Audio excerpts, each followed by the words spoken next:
you're asked to take on something additional. It could be your manager asking you to lead a project at work, or it could be a friend asking for your help with something personal. It could even be something small that gets added to your day. Straight away, you know you simply don't have the capacity.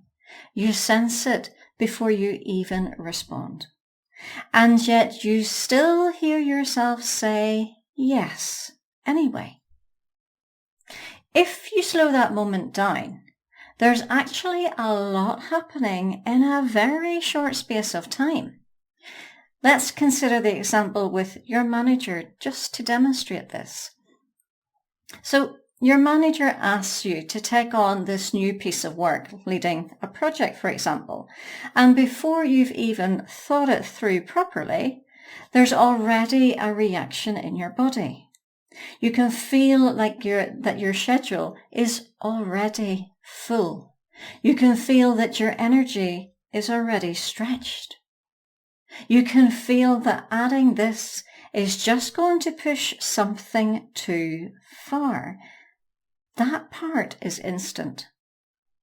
You don't need more information. You don't need to check your calendar. You don't need to analyze it. You already know. And then, almost immediately, something else steps in. It's quick, and it sounds reasonable. You tell yourself, you'll be fine. It probably won't take that long.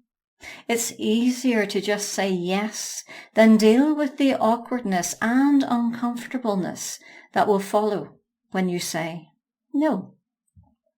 And before you've really had time to stay with that initial knowing, you've moved right past it.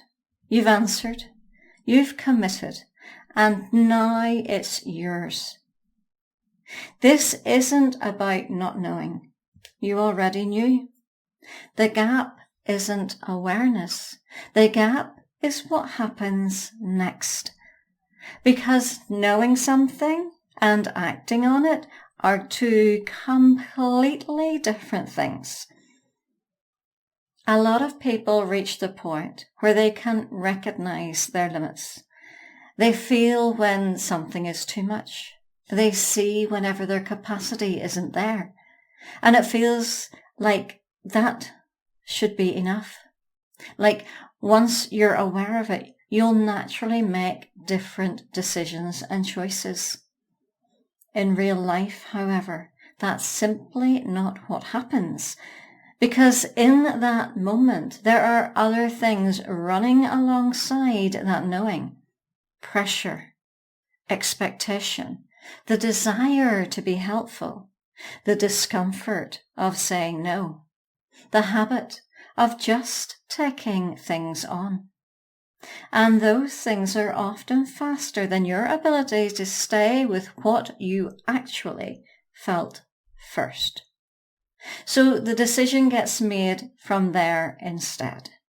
And this is where it starts to build. Because it's rarely one big obvious yes. It's lots of small ones. A meeting you didn't have space for.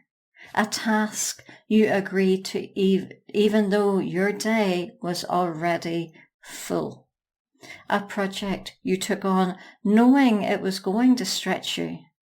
Individually, they don't seem like too much.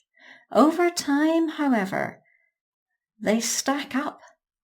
Your workload increases, your energy drops, your patience shortens. And you end up in a place where everything feels like just too much, even though at each step along the way, you did actually know. This is exactly why understanding boundaries on its own doesn't change this. Knowing where your limit is doesn't mean you'll hold it. Knowing your boundaries doesn't mean you'll uphold them. That part happens in real time, in moments like this, where there's very little space between the ask and your response. Most people haven't been shown how to stay with themselves in that space. They've learned what boundaries are. They can talk about them. They can even recognize when something doesn't feel right. Actually, holding that boundary, however, in a live moment with another person right in front of you, that's a different thing entirely. And that's exactly what I go into inside my Energy Boundaries course. Not just what boundaries are, also how to actually hold them in the moments just like this.